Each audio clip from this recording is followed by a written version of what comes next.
Hey there. So you've got a shift at the Hopkinton Fair, and you're wondering, how the heck do I make the most out of this shift? All right, you've come to the right video. First of all, fairs are great for business. Why? Because we see a lot of people in a very short period of time. Okay, you go to an average cooking show, you might have 10 to 12 or 15 guests. At a virtual party, you might have, 20 or 30 people click attending, but they don't all see every post. So all of a sudden you go to a fair, even if it's rainy and there's a slow shift, you can still see a ton of people. And this one in particular is perfect timing. It's over Labor Day weekend. We get to unveil the new fall product line. So the first thing you want to do is think about, what do you want to get from your shift? And I hope the last thing on your mind is sales. I don't go with a sales goal in mind. Why? Because it takes a little time to create amazing desire for a product for someone to reach out and buy it. And quite frankly, we don't have that kind of time as people are walking through. So my goal is to inspire them to want information about the business or to have a party. Okay, I'm going for recruit leads and for bookings in the calendar. If somebody twists my arm and wants to buy something on the spot, absolutely. You can set up a party ahead of time on Consultant's Corner. If someone wants to shop, you can just bring it up and they can type in their information and you can help them add things to the cart. No problem. If your goal is recruit leads, great. If your goal is bookings, get specific. How many bookings? What type of bookings? When do you want them? Do you want in-home parties? Do you want virtual parties? How many of each do you want? What month are you booking?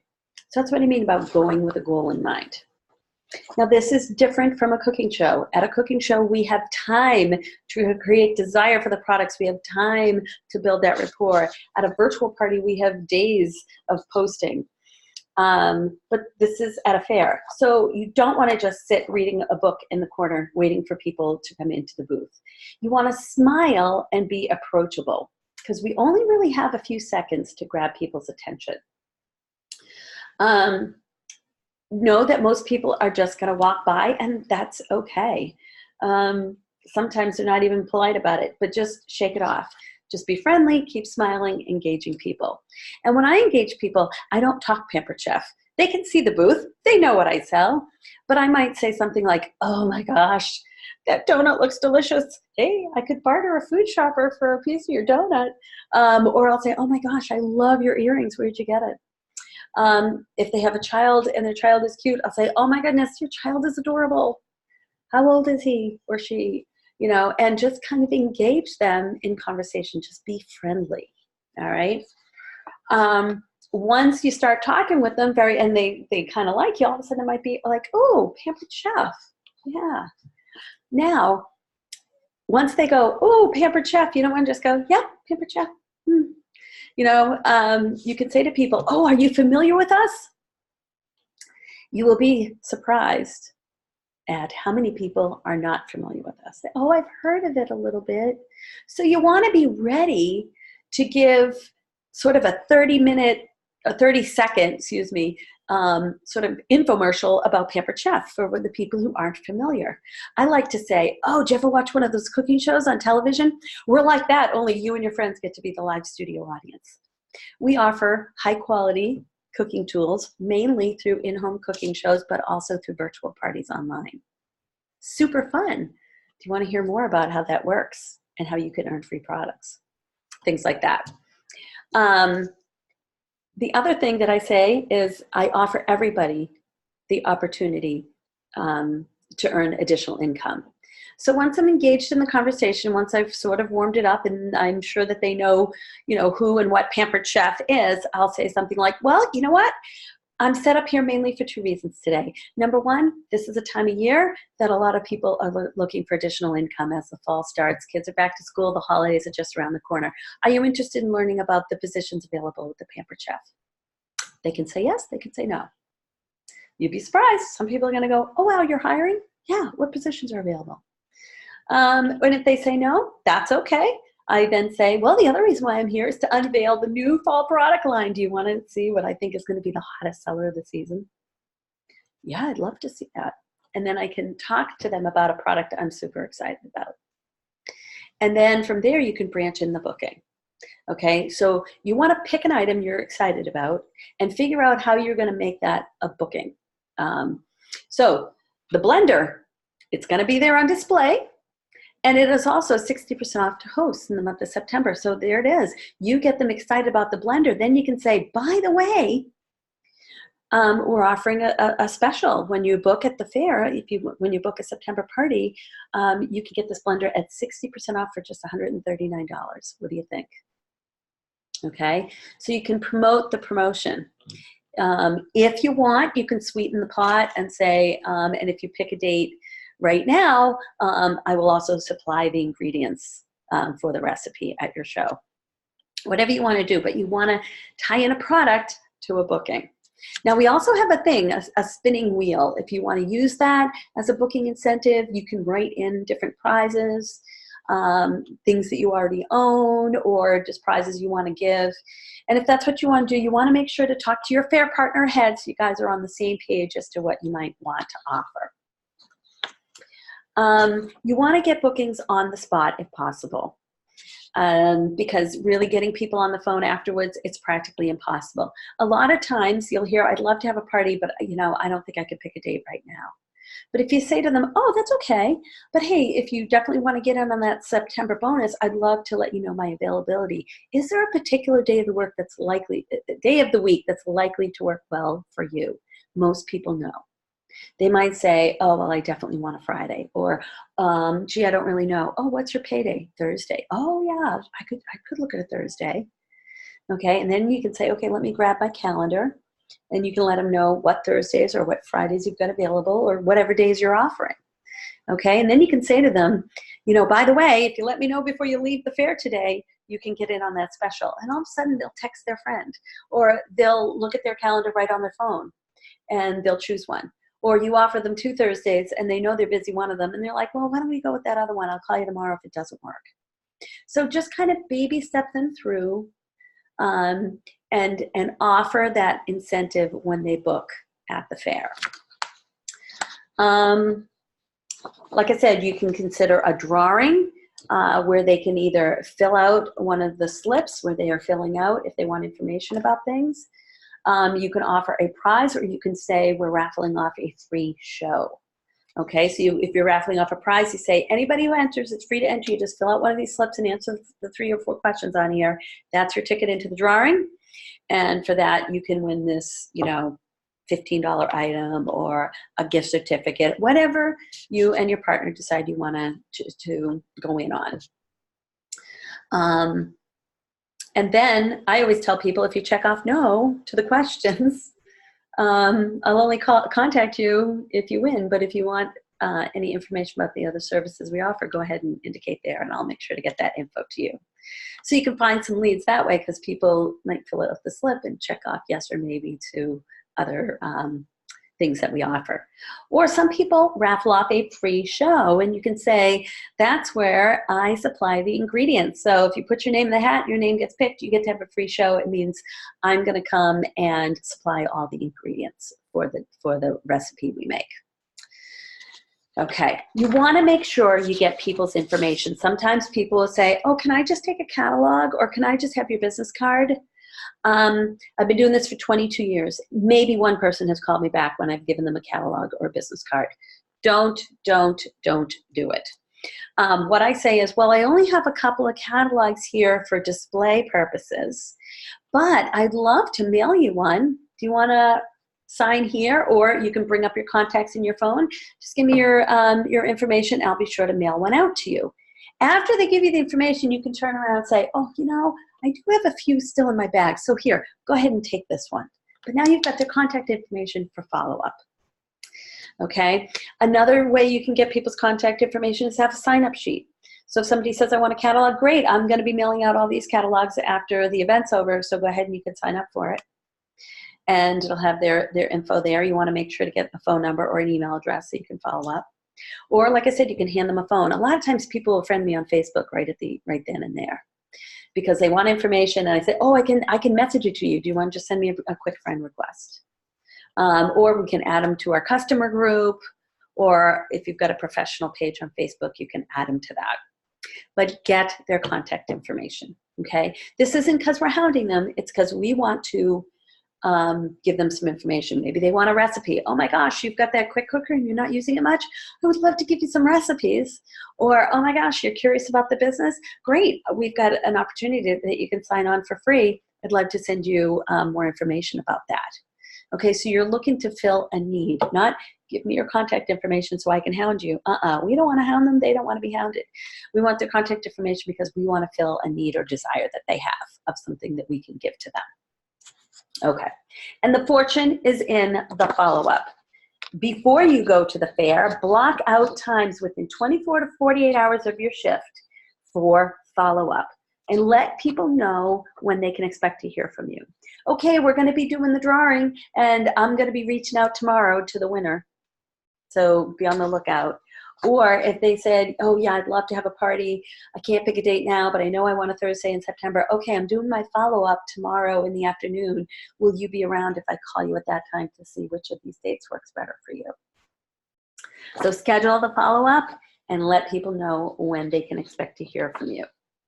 Take notes on the survey slips.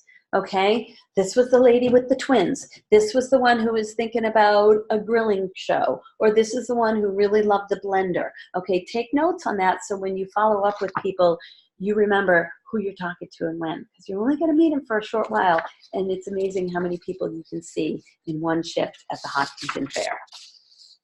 Okay, now let's talk a little bit about fair etiquette. Okay, you're working with a partner. So you guys want to help each other out. You want to both leave successful. You're not in competition with each other. Number one, take turns. Okay, so if you're talking to a person, that's whoever starts that conversation, that's their lead.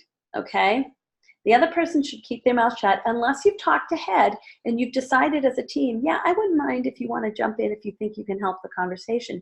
But if you're helping the conversation, then you say very little, and you might just add a little something to help the conversation. But that lead is not transferred to the other person. That lead stays with the original person who started that conversation. Ask ahead of time if your partner wants to help, if you think you can advance a conversation. If they say no thanks, then button the lip. If you are shy, and the other person is doing more of the talking, if the person says, okay, this is my lead, you take the next one, and you don't open your mouth, don't expect that other person is going to stay quiet until you happen to find one more lead before they take another turn. You don't want to just sit back. You've got to get out there. You've got to put yourself out there, okay?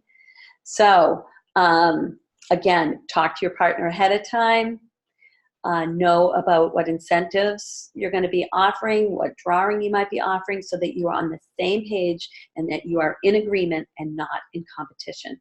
Also, you're working with a partner. Do not put your business cards out on the table, okay? Because your partner's lead might take the wrong business card.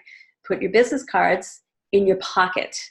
And when you're talking to a lead and want to end it up after you get their contact information to give them your business card, you can hand it to them out of their pocket, okay? So do not put that on the table. If you've got catalogs out on the table, put ones that don't have your contact information on them, okay? We will have a catalog on display, but if you would like a few extra, not with your name on them, okay? Because again, your partner